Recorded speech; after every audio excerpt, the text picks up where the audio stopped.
Alhamdulillah wa syukurillah, terima kasih ya Rabb, sampai malam ini Lailatul Khamis di bulan Dzulhijjah 3 Dzulhijjah. Allah masih panjangkan umur kita, sehatkan badan kita, dan masih dikasih kesempatan untuk terus berlomba mengumpulkan amal-amal soleh, amal-amal baik, amal yang ikhlas dan yang sesuai yang dicontohkan oleh Nabi. Itu namanya amal soleh. Apapun satu amal yang kita lakukan sesuai dengan ajaran Nabi, ajaran Allah yang disampaikan Rasul, niat ikhlas, itu amal soleh.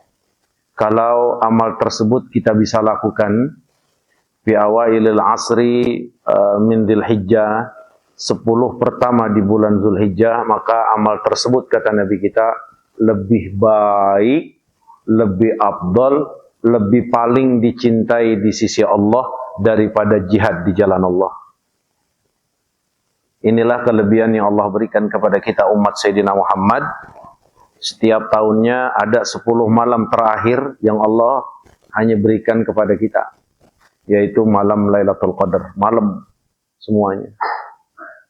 Ini adalah malam terbaik dan Allah berikan kepada kita. Alhamdulillah kemarin sudah kita lewati, mudah-mudahan dapat malam Lailatul Qadar. Nah, sampai sekarang pun Allah masih panjangkan umur kita, Allah kasih kita masih bisa masuk di 10 pertama Dzulhijjah. Kali ini siangnya. Kalau Lailatul Qadar malamnya, kalau ini siang. Jadi amal soleh apa saja yang kita bisa lakukan di 10 pertama bulan Dzulhijjah sampai nanti wukuf di Arafah bagi yang melaksanakan haji, itu amal lebih afdal, lebih Allah cintai ya daripada jihad di jalan Allah. Hanya satu yang bisa mengalahkan amal ini. Apa? Orang berangkat perang, udah jiwanya diserahkan, hartanya diserahkan, nyampe di sono dia nggak balik pulang, meninggal, ustushhid, mati syahid. Itu kalah. Itu tertinggi. Selain daripada itu, kalau hanya sekedar jihad kemudian dia balik ke rumah masih hidup, itu kalah pahalanya dibanding amal yang kita bisa lakukan di 10 pertama Dzulhijjah. Maka kata Rasulullah, fa'aksiru minat takbir, fa'aksiru minat tahlil, fa'aksiru minat tahmid. Perbanyak takbir, perbanyak tahlil, perbanyak tahmid. Ya Rabbana. Siap nggak? Agak ada yang jawab. Siap nggak?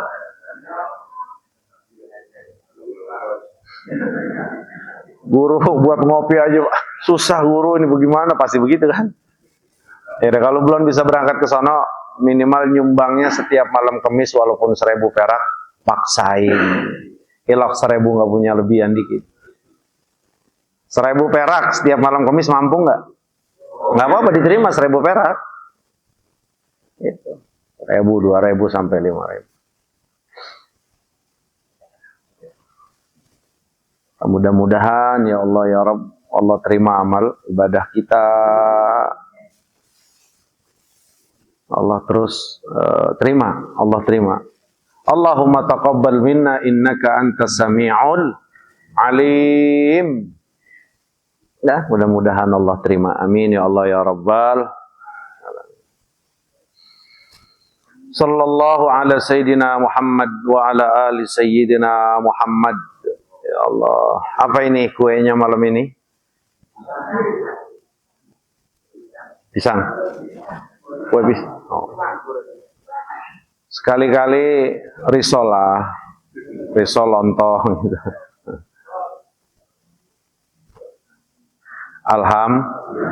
Kita nih masih dapat rezeki dari Allah. Alhamdulillah. Syukurin Pak, nikmat.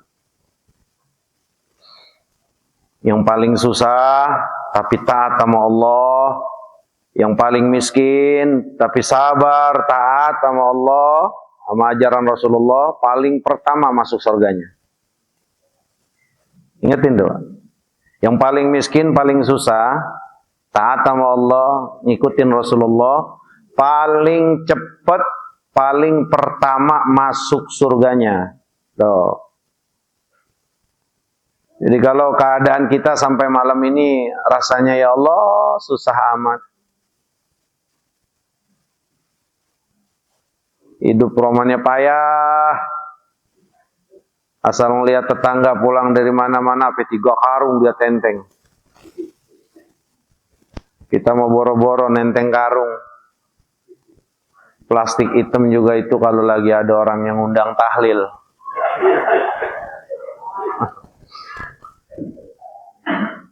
Lihat, ingat omongan Nabi, sabar, kuatin, karena yang paling pertama diprioritaskan Allah untuk menjadi awailu dukhulil jannah, orang-orang yang pertama masuk surga adalah mereka orang yang miskin harta, dia tetap ridho dan sabar terhadap ketetapan Allah. Ya, makanya abang-abang nih yang romannya susah hidup, sabarin aja udah. Udah hidup susah, ya bini rewel, udah rewel jelek lagi. Ya jelek sifatnya woi. Kita nggak main fisik. Kalau fisik itu rasis pak. Jelek tuh akhlaknya. Ya orang bini rewel laki diomel-omelin mulu itu cakep apa jelek? Iya. Udah ngelihatnya kita kagak nafsu. Sabarin. Iya makanya Rasulullah, siapa yang pertama masuk surga? Ana. Kata Rasulullah, yang pertama masuk surga itu Rasulullah dari seluruh nabi dan rasul dan dari seluruh makhluk. Ana, kata Rasulullah, aku yang pertama masuk surga. Ya. Wa ma'iya fuqara'ul muhajirin. Dan yang nyusul setelah aku, bareng sama aku, ya, aku duluan setelah itu, siapa? Fuqara'ul muhajirin. Orang-orang fakir yang saat itu hijrah bersama Rasul ke Madinah Munawwarah. Ini kan logikanya begitu, Pak. Kenapa bisa gampang? Ya, selain memang perjuangannya kepada agama ini, kesetiaannya kepada Rasulullah, dia berani tinggalkan kemewahan dunia untuk Allah dan Rasulnya. Kita ini kan nggak diuji seperti itu, Pak. Kita ini nggak diuji seperti saudara-saudara kita di Gaza. Nggak diuji, kita mati. Bang, kita mah dikasih susah. Kita mah kan emang dari dulu orang susah. Emang ada di sini yang bapaknya konglomerat. Semuanya juga melarat. Bener nggak? Artinya emak bapak kita ini bukan orang-orang kaya banget. Paling 1-2 ada. Itu. Kita memang udah diuji dari dulu kayak begitu. Maka kagak kaget. Kalau mereka makan bagaimana kagak kaget. Hidup mewah. Apa aja ada. Duit banyak. Emas banyak. Tahu-tahu Allah dan Rasulnya tinggalkan semua harta demi Allah dan Rasulnya. Ditinggalin semuanya Pak. Demi siapa? Demi Allah. Kalau kita yang diuji dengan kondisi kayak gini, ya saya yakin dah kagak bakal dah. Nggak bakal romane kita bisa ninggalin banda kita hanya untuk Allah dan Rasulnya. Bener nggak kira-kira? Iya. Nah kita mah dikasih nasibnya sama Allah yang rada ringanan. Apa maksudnya diberikan Allah rada ringanan? Emang dari turun menurun kita mah udah biasa makan nasi sama garam. Ada pecel lele udah bukan main keringatnya gitu kan. Bener nggak? Iya, alhamdulillah. Coba kalau bapak kita konglomerat. Pas jatuh di kita anak susah. Nggak bisa nerima kita. Karena kenapa? Kemarin kita udah punya kebiasaan kaya. Ini makan kagak Pak. Saya yakin semuanya lahiran 75 ini abang-abang sama. Pada saat itu sekolah di SD dikasih duit paling 25 perak. Bener nggak?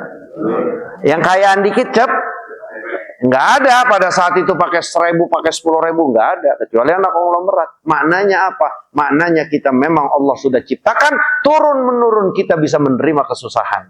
Alhamdulillah. Makanya kalau kaya dikit kita kudu inget.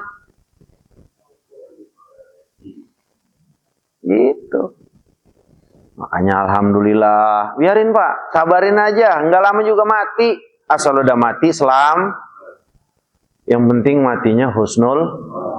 Yang celaka susah iya, duit kagak, bayang kagak, ngaji kagak, kumpul sama orang kagak, boro-boro datang kumpul tahlil. Taunya kenalnya kita sama orang tersebut pas mati. Di subuh salam pakai diumumin lagi. Innalillahi wa inna ilaihi raji'un. Telah meninggal. Siapa sih? Siapa sih? Bang Mursidi itu siapa yang meninggal? Sanuji. Siapa Bang Mursidi? Lah itu yang anaknya ini, anaknya saya kagak kenal. Begini ada Ji. Kalau kita mau maghrib, dia masih meleding di kantor pos, di inian itu dia, nah kan repot. Nauzubillahimin. Nah, biarin kita susah, sabar. Senangnya kapan? Insya Allah di akhirat dalam surganya Allah. Sabarin.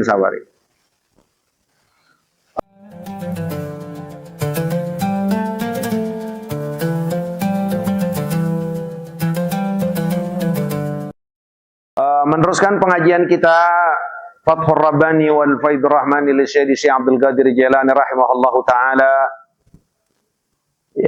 Ya gulamu la takun fi akhdika lid dunya ka hatibil laili ma yadri ma yaqa'u bi yadihi inni araka fi tasarrufatika ka hatibil lailin fi lailatin zalma la qamara fiha wa la dhaw'a ma.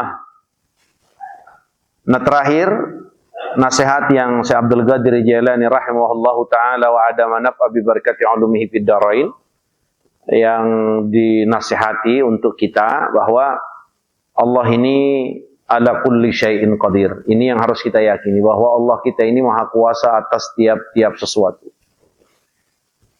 Allah ini maha pembuat makar, maha pembuat skenario, karena Allah yang menciptakan segalanya.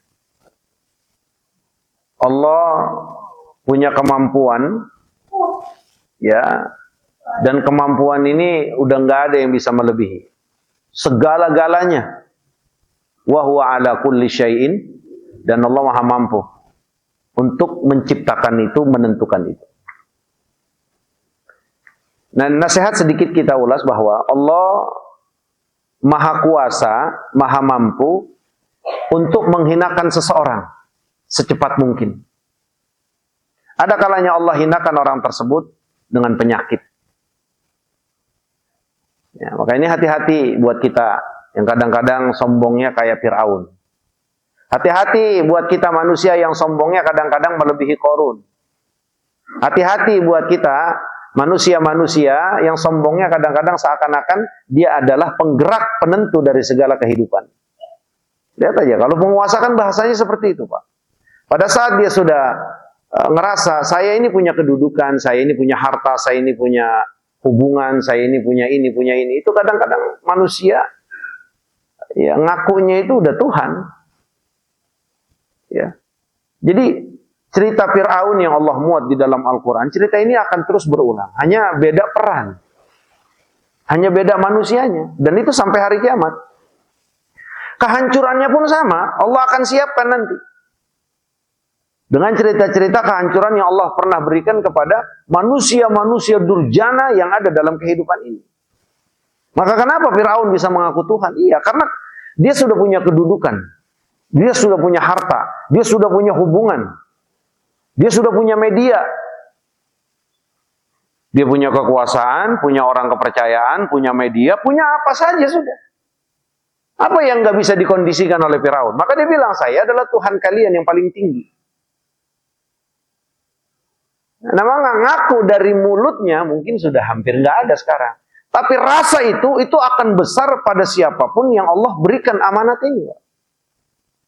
Makanya kita lihat bahasa-bahasa mereka itu kan. Kadang-kadang mereka bisa menentukan hujan. Bisa memberhentikan hujan. Bisa mematikan dan bisa menghidupkan. A'udzubillahimin. Tidak. Yang memiliki kekuasaan, kemampuan itu hanya Wahidul Qahar. Hanya Allah. Wa huwa ala kulli syai'in qadir. Nah, maka buat mereka-mereka yang sombong, yang kesombongannya melampaui ya batas, sombongnya sudah ya berusaha untuk menjadi ripalan Allah Subhanahu wa taala seakan dia memiliki segalanya, Allah ingatkan. lewat apa yang disampaikan oleh Syekh Abdul Qadir Jailani. Ingat, Allah Maha Kuasa. Allah akan bisa hinakan kamu dengan sakit. Allah akan bisa hancurkan kemuliaan yang kau rasa ini dan membuat diri kamu sombong ini. Ya dengan apa? Dengan Allah balikkan fakta. Hari ini seluruh manusia memuja engkau. Besok, bahkan gak sampai besok, baru malam, lidah dan tangan makhluk ini dirubah untuk membenci. Dan ini kan sering kita lihat, Pak. Kemarin kita puji-puji, bener kagak? Oi.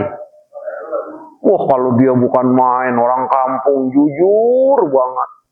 Lugu kelihatannya, tahu-tahu berubah nggak pola pikir kita? Kemarin mah kita puji-puji, Pak. Oh, bukan main, jujur, pakaiannya juga luar biasa. Mulia tuh orang, lupa diri. Dikasih amanat oleh Allah. Dikasih sebuah nikmat rizki oleh Allah, lupa diri, Allah balik. Sekarang orang yang dulu memuji, sekarang menghina. Dulu orang yang menyanjung, sekarang menjatuhkan. Dulu memuji, sekarang menghina. Allah punya kemampuan, kekuasaan. Dan hanya Allah satu-satunya wahidul qahar yang memiliki itu. Maka hati-hati. Maka kalau keadaan kita sampai malam ini kayaknya ya Allah gue mulia amat, orang hargai gua, hormati gua, sanjung gua, wah, jangan lupa diri. Ini semuanya hanya pemberian Allah. Jangan jongkak, jangan sombong, jangan lupa diri. Ingat ini pemberian Allah. Tapi kalau kau tidak sadar diri, maka Allah akan punya kemampuan. Tidak perlu waktu yang lama pada saat Allah menghendaki. Malam ini dia masih terlihat mulia, 2 jam ke depan dia akan hina dipandang orang. Iya. Idza arada syai'an ay yaqula lahu kun. Maka Allah punya kemampuan itu. Hati-hati, Pak. Ya kita kan begitu, Pak, kalau lagi di atas apa juga roman itu. Tunjuk-tunjukkan. Dia nggak sadar bahwa ini adalah pemberian Allah. Dia ngerasanya ini usaha saya. Mereka manusia bisa cinta karena memang usaha saya. Lupa dia. Ternyata ada sebuah kekuatan yang luar biasa. Kekuatan yang tidak pernah bisa ditolak ketetapan dan ketentuannya. Adalah Allah Subhanahu wa ta'ala. Ya gulamu, la takun fi ahzika lid dunya ka hatibil lailin ma yadri ma yaqau bi yadihi. Wahai anak-anakku. Ini kalau wahai pemuda, ya di sini bahasanya wahai anak-anakku. La takun fi ahzika lid dunya, jangan jadi seseorang yang saat kamu mencari dunia itu ka hatibil lailin seperti orang yang mencari kayu bakar di tengah malam. Nggak ada lampu, nggak ada cahaya. Nah, buat kita nih semuanya. Saya Turmuzi Abdul Jalil, semuanya nih kita yang masih kerja, apapun kerja halal kita. Ojek online, dagang, kurir, apa saja udah. Semuanya. Yang di situ kita raih rizki Allah untuk nafkah keluarga. Apa pesannya? Jangan saat kamu mencari dunia, itu seperti orang yang mencari kayu bakar di tengah malam yang tidak ada cahaya. Ma yadri ma yaqau alaihi, ay biyadihi. Dia nggak tahu apa yang akan dihadapi tangannya, yang dialami tangannya. Ya orang namanya nyari kayu. Nyari kayu kagak ada cahaya. Kira-kira rapa-repe nggak? Bapak-bapak paham rapa-repe nggak? Kalau yang orang sini rapa-repe, tahu nggak begitu tuh? Ngerepe. Oi, pora-pora lagi. Iyalah. Rapa-repe. Iya, ngerepe. Bang Mursidi ada itu, Bang Mursidi. Ya, kalau Bang Mursidi udah pasti paham nih. Badar dia soalnya dulunya. Dulunya Badar, asal yang Badar paham. Kalau ngerepe udah kemarian. Nah, jadi nyari dunia ini jangan kayak orang nyari kayu bakar itu tengah malam. rapa repe. Akhirnya dia nggak tahu apa yang akan dialami tangannya. Ada kalajengking, ada ular, ada makhluk penyengat yang bisa membahayakan. Jangan kayak begitu. Nyari dunia itu harus siang hari. Nyari kayu bakar itu harus siang hari, ketahuan. Ini kayu, ini kalajengking. Yang kita pungut kayu, ini bahaya kayunya, ada durinya. Jangan. Nah begitu juga dalam mencari dunia. Harus siang. Pengertian siang. Harus ada sebuah penerang agama. Harus ada sebuah syariat. Harus ada sebuah aturan. Harus ada aturan, kebijakan-kebijakan. Dan itu lampu. Ya kita kalau nyari dunia, ya nyari rizki, kayak orang nyari kayu di waktu malam, lah habis apa aja kita ambil. Mau bahaya kayak buat tangan kita, masukin aja tuh karung. Mau kalajengking, masukin aja, ular masukin. Maknanya apa? Lah iya begitu juga orang nyari dunia. Ya kalau malam-malam dia kagak ada yang bimbing, gak ada syariat, gak ada lampu, ya gitu. Haram buat, yang penting duit. Yang penting duit, asal dilihat cepean duit, udah bodo amat mau haram kayak mau kagak. La ilaha illallah Muhammadur. Ini araka, kata Syekh Abdul Qadir Jailani, aku ngelihat kalian nih, ini beliau nih bahasanya, lihat kita semuanya. Dia mau wali, Pak. Ini araka fi tasarrufatika kahati bilailin fi lailin zalma ila qamara fiha wala dhaw'ama. Aku lihat kalian nih, ini bukan Tirmizi yang ngomong, Pak. Syekh Abdul Qadir Jai, aku lihat kalian ini dalam mencari dunia itu kayak orang nyari ya kayu di tengah malam, nggak ada cahaya, nggak ada terang bulan, kagak ada cahaya, kagak ada pelita, kagak ada coleng, kagak ada lampu, kagak ada patromak. Nyata nggak zaman sekarang seperti ini? Gua mah yang penting dapat duit, jangankan yang subhat, yang haram aja udah gibas. Yang penting apa? Nah ya Pak, Pak ini tapi, Pak ini prosedur, udah nanti saya ngatur. Bohong sono, nipu sono, bohong sini, nipu sono, habis. Ambil sono, catat sini, ambil sini, potong sini, sunat sono, yang penting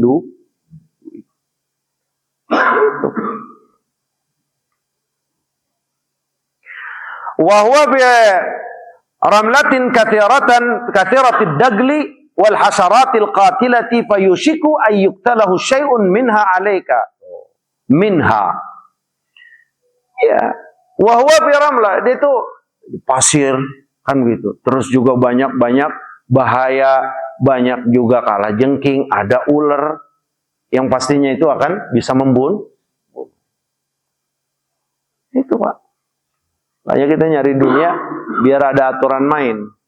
Orang nyari dunia, apapun dunia yang baik yang dia cari, meraih rizki guna nafkah keluarga.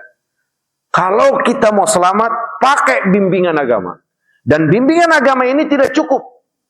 Tapi bimbingan agama ini baru akan terlaksana, baru akan jadi lampu yang baik kalau tauhidnya itu mantap kepada Allah. Karena kalau sekedar pengertian agama, banyak nggak yang ngerti agama korupsi? Justru yang paling bengis dia pada Pak. Yang paling bengis justru yang ngerti agama. Ini kenapa? Karena tidak ada sebuah tauhid. Tidak ada sebuah prinsip bahwa tidak ada Tuhan kecuali Allah. Pengertiannya apa? Dia nggak punya kontrol bahwa Allah itu ngelihat saya. Allah itu tahu. Allah itu nggak bisa tersembunyi sesuatu apapun. Nah, dua ini adalah hal penting untuk terus bisa menerangi kita dalam sebuah kegelapan. Ngerti agama tidak cukup, tapi harus didasari dengan sebuah prinsip dan keimanan. Iya. Allah Maha melihat, Allah Maha tahu di keramaian dan saya sendiri. Allah Maha tahu, dan apapun yang keluar, mau ucapan, perbuatan, semuanya ada catatan, ada raqib dan atidnya.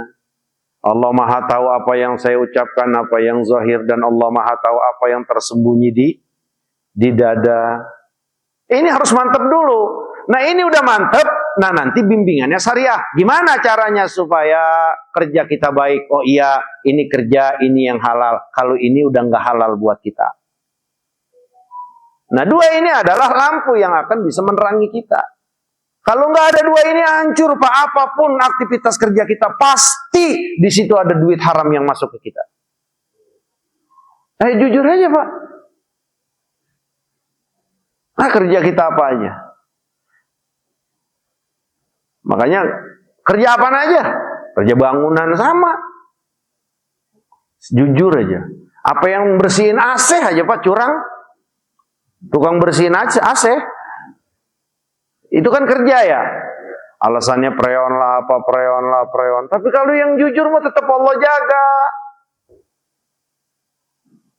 Bener, Pak. Maka inilah pentingnya agama. Pentingnya agama. Nah, ini kita biar ingat, Pak. Kalau nggak ada agama, repot kita, Pak.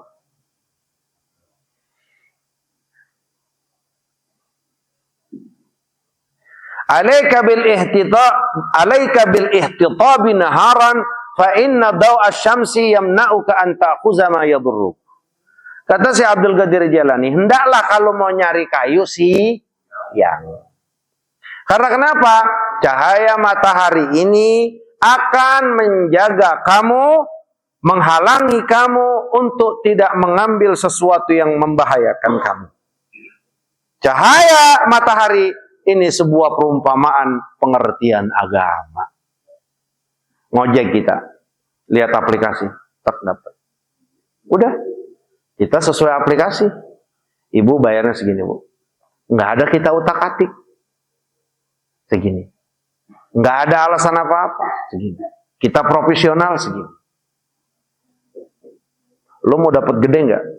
Walaupun setiap tarikan itu hanya 5.000, tapi lu dapat caranya apa? Curang, lu harus otak-atik.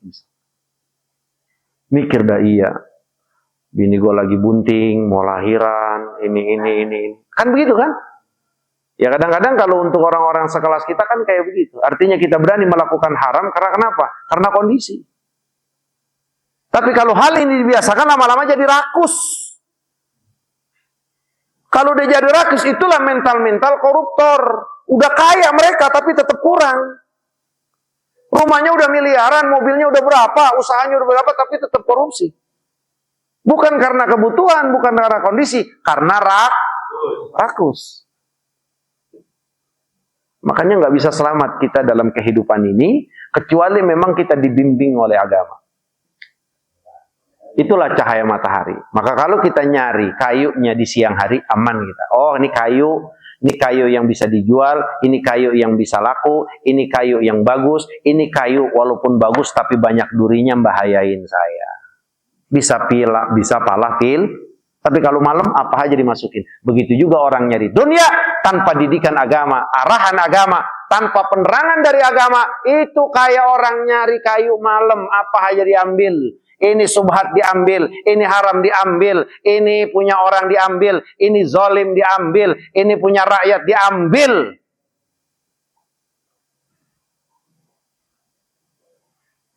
Iya. Repot udah Pak hidup zaman sekarang, Mak. Ya Allah, pelihara kami ya Rabb. Kun fi tasarrufatika ma'a syamsi tauhid wa syar'i wa taqwa. Tuh, kata Syekh Abdul Qadir Jailani, hendaklah kamu dalam segala aktivitas kerja kamu, usaha kamu, ya enggak, pastikan kamu ada di bawah naungan tauhid. Di bawah bimbingan agama, di bawah bimbingan takwa. Makanya di sini Syekh Abdul Qadir Jailani enggak cukup bilang syarat doang. Karena kan kalau aturan main kita tahu tuh, Pak. Ini haram, ini halal. Saya udah tahu ini halal, ini haram. Tapi kalau ini nggak didasari dengan keimanan, ketauhidan kita kepada Allah, kontrol kita yang kuat kepada Allah, ini akan bablas. Makanya kan tadi saya bilang, yang paling rakus itu justru yang ngerti agama. Yang paling rakus justru yang ngerti hadis sama Al-Quran.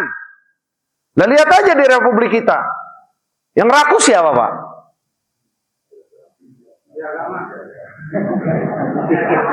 Bukan gue yang nyebut ya, tong lu ya. Lah iya, yang rakus kan bener gak Pak? Yang kelihatan rakus sama dunia jadinya siapa? Kan begitu. Nah, maknanya kok kan dia paham Quran, dia paham hadis, dia paham fikih, Pak. Dia paham ini halal, ini haram. Tapi kenapa mereka tetap terjerumus? Karena kenapa tadi? Keimanan, ketakwaan prinsip ini. Maka benar yang Allah ceritakan dalam Al-Quran saat Luqmanul Hakim ya mengajarkan kepada anak-anaknya, yang pertama ditanamkan ke anak-anaknya adalah sebuah kesadaran bahwa diri kita bagaimanapun ke kanan, ke kiri, ke atas, ke bawah itu ada dalam kontrol Allah. Nah, kita kalau udah merasa diawasi, nggak bisa sembarangan bergerak. Di sana ada CCTV, di sana ada CCTV, di sana ada, di atas ada, di bawah ada. Bagaimana geraknya kita? Mau nggak mau kita akan melakukan ya nggak sesuatu yang tidak keluar dari jalur. Karena saya bergerak salah sedikit, ada CCTV-nya sebelah kanan. Mukmin sejati itu akan seperti itu, Pak, kontrolnya kepada Allah. Saya nggak bisa macam-macam. Karena kenapa? Depan, belakang, kanan, kiri, belakang, atas, semuanya ada kontrol Allah. Nah, ini adalah tauhid, Pak. Nah, kalau ini yang nggak ada timbang syariat, ya halal-halal mah kecil, Pak. Yang penting ntar gue habis korupsi 1 triliun, 2 miliar gue sedekah. Itu otak setan. Bener nggak begitu? Oh, bener nggak begitu? Undang dah jamaah subuh salam. Ayo kita korban bareng. Ini sapi saya beli 150 juta. Buat kalian. Doakan Bapak supaya panjang umur dan berkah. Akhirnya teriak-teriak kita dibayar gocap. Oh, inilah pimpinan yang adil. Inilah pimpinan yang adil. Pak, dia habis korupsi 100 triliun, Pak. Kenapa dia belikan sapi? Tujuannya apa? Ya nggak begitu-begitu kandas juga Allah nyiksa saya. Kenapa? Kan saya sedekah. Sedekah dari barang yang haram tidak akan Allah terima. Seperti sholat kita tanpa wudhu. Titik. Bapak habis nyolong. Woi. Habis nyolong. Habis itu sedekah. Itu sedekah nggak bakal diterima sama Allah. Allah nggak akan terima, kata Rasulullah SAW. Sedekah dari mencuri, dari barang garong, dari barang korupsi, Allah nggak akan terima. Kayak sholat kagak wudhu.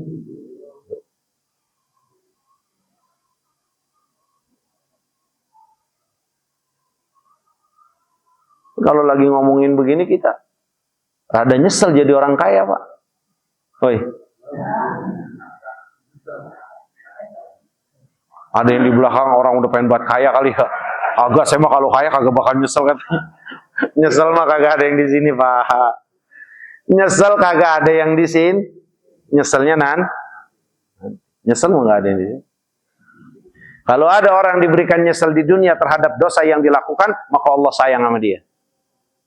Habis dosa nyesel, habis zolim nyesel, dia nangis minta ampun. Wah, itu orang pilihan, Pak. Itu orang pilihan. Yang kelak nanti rasa menyesalnya di akhirat sudah Allah tiadakan karena Allah pernah majukan dalam kehidupan dunia. Kita begitu enggak? Ini gara-gara makan kue pisang nih. Letoy.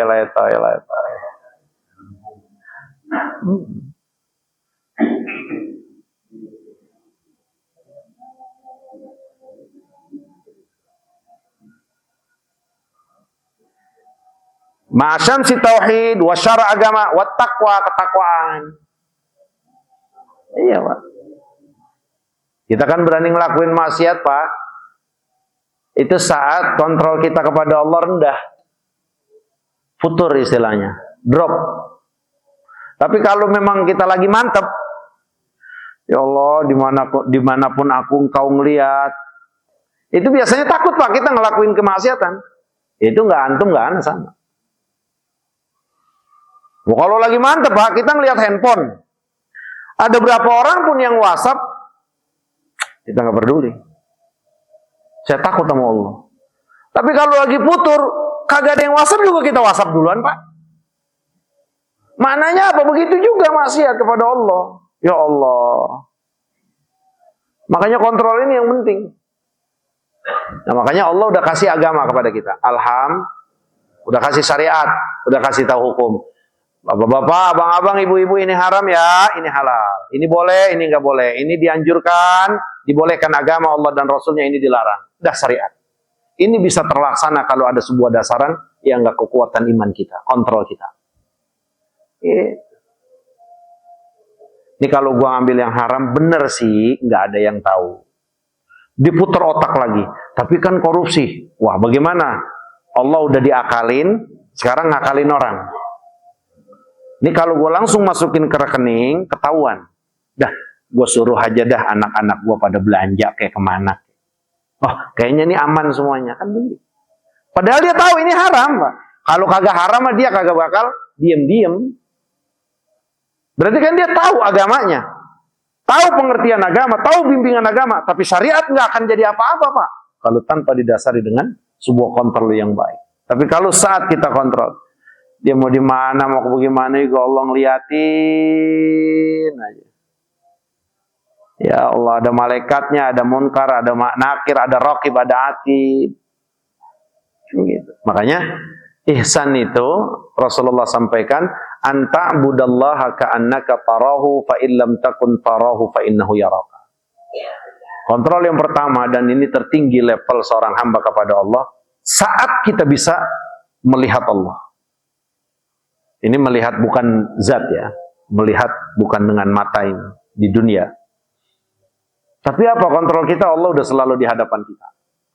Kehidupan kita dalam mencari nafkah itu seperti kita di dalam sholat. Orang kalau udah bisa ngelihat Allah, lihat Allah tuh kayak begitu. Aktivitas dia di luar itu seperti dia sholat. Sholat bagaimana, Pak? Yang ada di hadapan dia siapa? Allah. Dia nggak bisa macam-macam. Maka gerakannya juga kagak boleh sembarangan, kecuali gerakan yang Allah suruh. Bacaannya juga kagak sembarangan, kecuali bacaan yang Allah suruh. Semuanya konsen, dia nunduk, dia tunduk. Ini level pertama. Tapi kalau ini kita nggak bisa, kata Rasulullah, fa illam takun tarahu. Kalau nggak kau dapat level ini, fa innahu yaraka. Maka masuklah level kedua, kata Rasulullah. Yakinkan bahwa Allah itu selalu melihat kita, ngontrol kita. Di mana kita ini yang bisa tersembunyi dari Allah? Di tempat mana kita bisa tersembunyi dari pandangan Allah? Nggak bisa, Pak. Ini dapat nggak di hati kita? Kagak. Ya itulah, Pak. Makanya kita berani. Mumpung bini gua kagak tahu. Bener nggak? Lu asapan nama siapa sih? Ah, janda ini. Lu nggak takut sama Allah? Oh, jangan begitu, ntar gua istighfar. Berani banget. Pas kata, ada bini lu, cep langsung. Takutan sama Allah mau bini kalau begitu? Takutan sama Allah mau bini? Jawab dong. Itulah kita, Pak.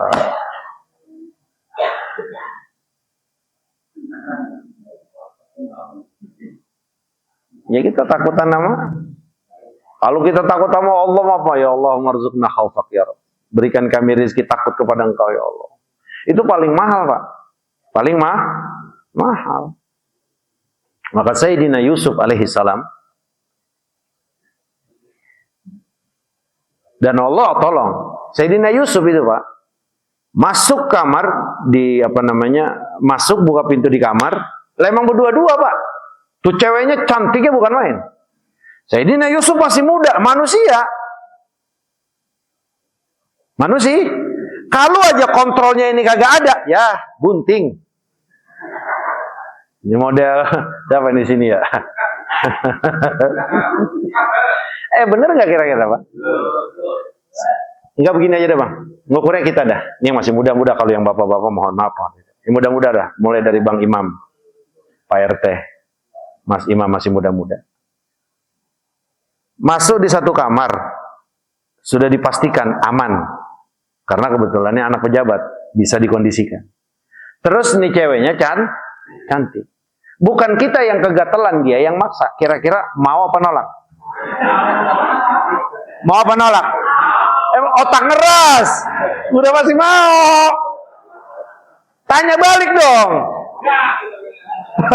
Tanya balik. Kalau lu jadi gas. Kita brengsek semuanya. Artinya, Bang, kenapa Sayyidina Yusuf alaihi salam selamat kontrol ini, Bang? Iya, betul. Nggak ada yang lihat. Bapaknya sebagai presiden, sebagai menteri pun nggak ada. Dia anak raja, anak presiden, dikondisikan semuanya.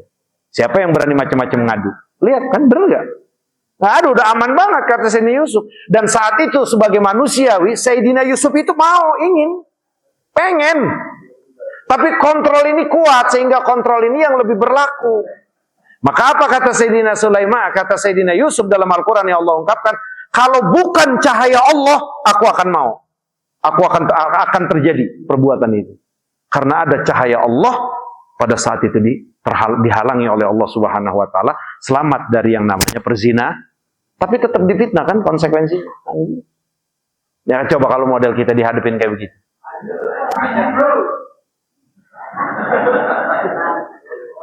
Kita mah kagak ada takutnya sama Allah sama sekali. Takutnya apa? Pas bini WhatsApp, lu di mana bang?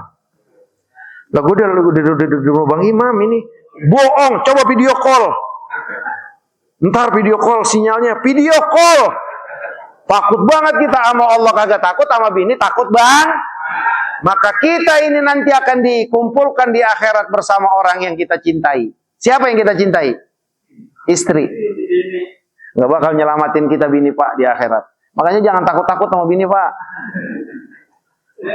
Kecuali bini nasihatin bener. Jangan mancing lo ngaji kalau malam kumis. Siap mah.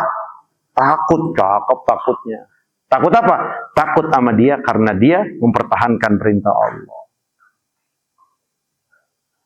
Nikah agak apa aja takut sama bini. Ngaji takut, sedekah takut. Mau nikah lagi takut. Gak usah jadi laki lah pak, begitu mah.